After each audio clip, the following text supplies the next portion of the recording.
এই জায়গাটার নাম গেঁড়াই, আসানসোলের লাইন। এখানে সবই মাটির ঘর, আমার মাসিদের মাটির দোতলা ঘর। ওই যে আমার মাসি, আর এটা আমার মেসো।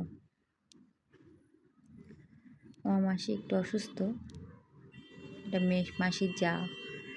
ধানের গোলা, ঘরের ভেতরটা দেখো পুরো মাটিরই ঘর, ওপরে তক্তা দিয়ে, ওপরে আর একটা ঘর আছে।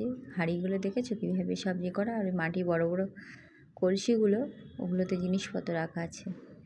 আর এই যে সেইটা দিয়ে মেয়ে উঠছে বলে অন্ধকার লাগছে, যেহেতু দাঁড়িয়ে আছি। উপর থেকে দেখাবো ঠিক করে সিঁড়িটাকে। আর উপরে ঘর আছে, ঘরের ভেতরে জানালা আছে। এই যে উপরের ঘর, আর ওই যে জানালাটা দেখতেই পাচ্ছ, ওই জানলা দিয়ে পাশে বারান্দা আছে।